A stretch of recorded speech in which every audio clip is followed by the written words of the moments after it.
Bonjour tout le monde, bienvenue sur cette vidéo. Aujourd'hui on va parler des plus laids maillots de l'histoire du Paris Saint-Germain, puisqu'à la base j'étais censé faire une vidéo générale et je me suis rendu compte en cours de route que ceux du PSG étaient bien plus présents que les autres. Donc aujourd'hui cette vidéo leur est dédiée. Pour commencer, celui de 1993. Donc pourquoi il est dans ce classement? Tout simplement, pour commencer, il n'a pas les couleurs Echter et ça pour moi c'est un critère essentiel. De plus, il est recouvert de pub. Le rouge et le bleu avec des bandes comme ça ne se marient absolument pas. Et je sais pas ce qui est passé par la tête des gens qui l'ont conçu, mais ils n'ont vraisemblablement pas regardé le maillot avant de le commercialiser.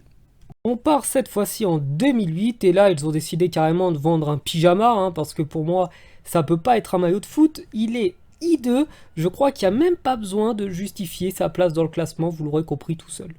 Ah, le fameux maillot de baseball. Pour les plus anciens d'entre vous, vous vous rappellerez que quand Colonie Capital est arrivé, ils ont décidé de changer la couleur du maillot, sauf que derrière, les ultras avaient un tel poids que lorsqu'on décrète un boycott du maillot comme ça a été le cas, il n'y a plus de vente, et donc l'année d'après, je crois bien qu'ils ont dû se remettre au maillot Echter. Encore une fois, un maillot de baseball, lui aussi est bien moche, mais c'est peut-être le moins pire de tous, je pense.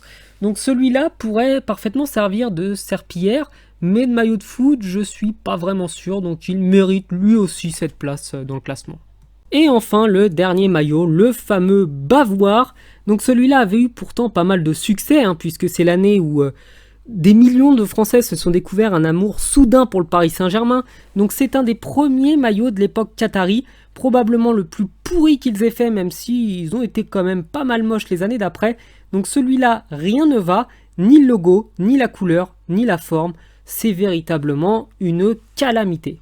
Et bien voilà, cette vidéo est terminée, j'espère qu'elle vous aura plu. N'hésitez pas à vous abonner à la chaîne, n'hésitez pas à regarder mes précédentes vidéos, j'ai beaucoup de vidéos sur des maillots de foot. Je vous souhaite une bonne journée, à bientôt, ciao.